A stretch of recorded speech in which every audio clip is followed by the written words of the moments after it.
अरे ये तो और भी अच्छा होगा। फिर तो हम रोज तुम्हारे हाथ का चिकन खाने आएंगे। सब जोर जोर से हंसने लगे। ऐसे ही हंसी मजाक और खुशियों में मनोज के दिन कट रहे थे। उसका ठेला ही उसकी दुनिया था। लेकिन एक दिन कुछ अजीब हुआ। मनोज ने रोज की तरह दोपहर में ठेला लगाया।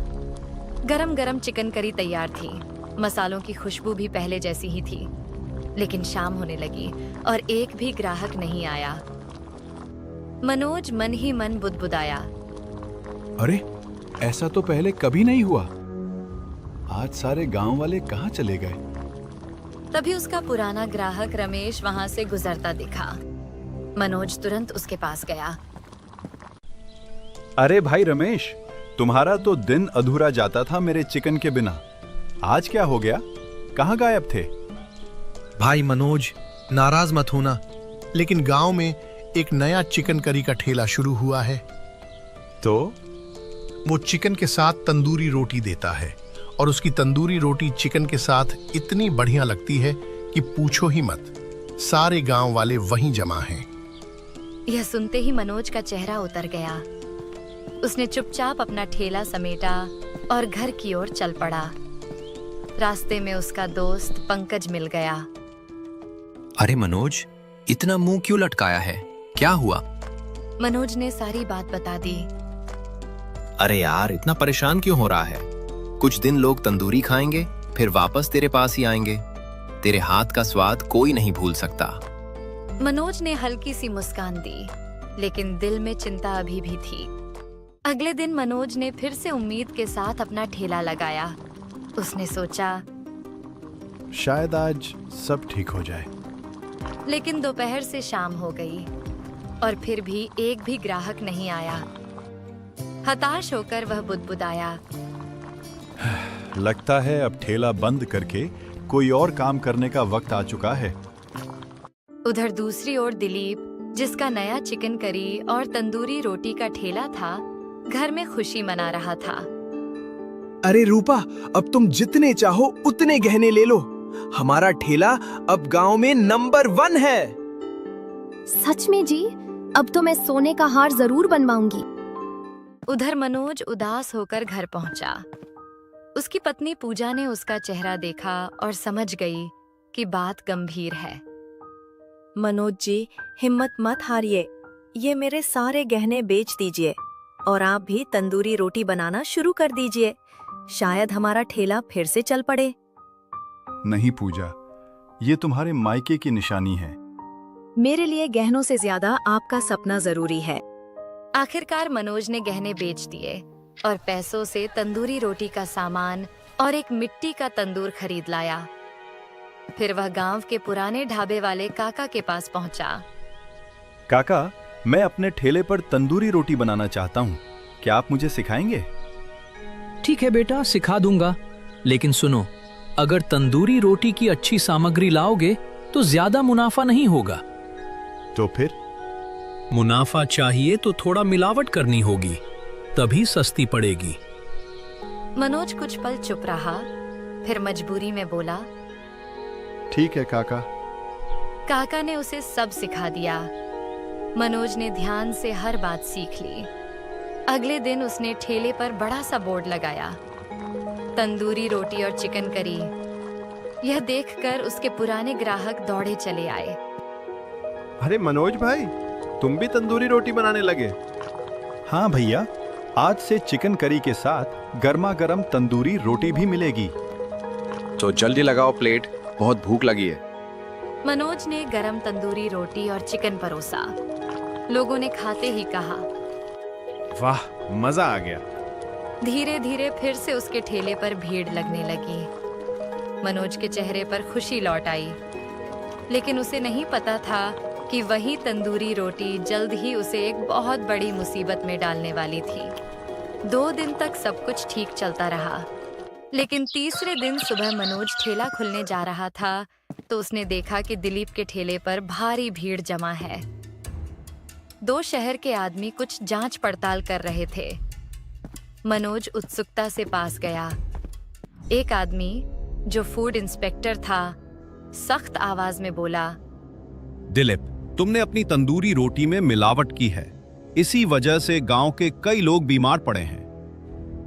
नहीं साहब, मैं तो अच्छी सामग्री से रोटियां बनाता हूँ। झूठ मत बोलो, हमने तुम्हारी रोटी की जांच की है, उसमें साफ मिलावट पाई गई है। दिलीप चुप हो गया।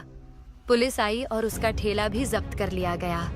उसे थाने ले जाया गया। यह सब देखकर मनोज के पैरों तले जमीन खिसक गई। हे भगवान, अगर मेरी रोटी की भी जांच हो गई तो? डर के मारे वह सीधे अपने दोस्त पंकज के खेत की ओर भागा। पंकज खेत में हल चला रहा था। अरे भाई, मुझे कहीं छुपा ले, मैं बहुत बड़ी मुसीबत में फंस चुका हूँ। अब क्या हो गया? ठेला तो अच्छे से चल रहा था ना?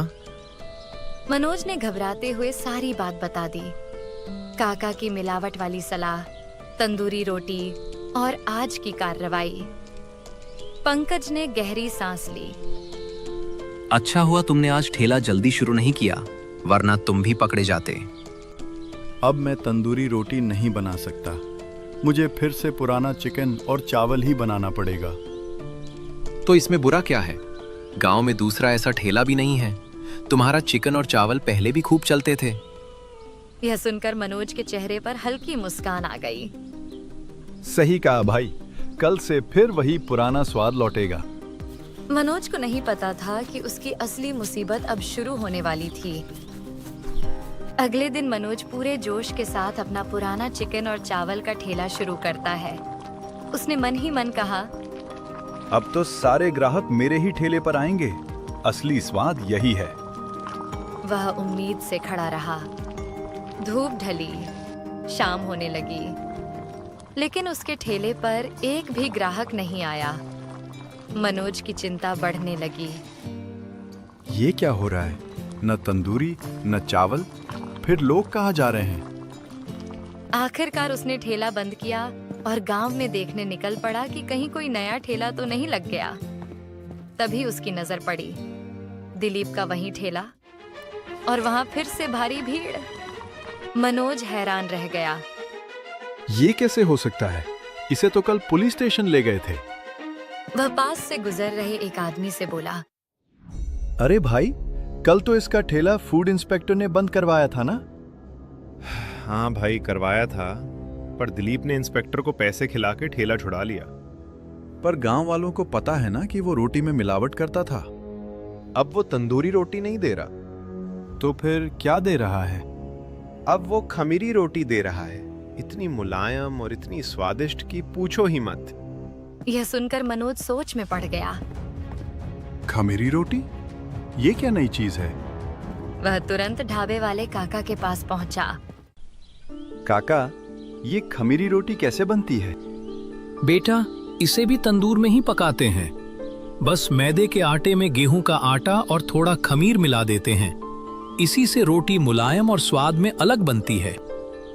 ठीक है काका, अब समझ गया। इतना कहकर वह अपने दोस्त पंकज के खेत की ओर चल पड़ा। मनोज अपने दोस्त पंकज के खेत में पहुंचा और थकी हुई आवाज में बोला, भाई, मुझे लगता है अब मुझे भी तेरे साथ खेत में काम करना पड़ेगा। ठेले से तो अब उम्मीद ही खत्म हो गई है। अरे अब क्या हो गया? मनोज ने खमीरी रोटी वाली पूरी कहानी सुना दी।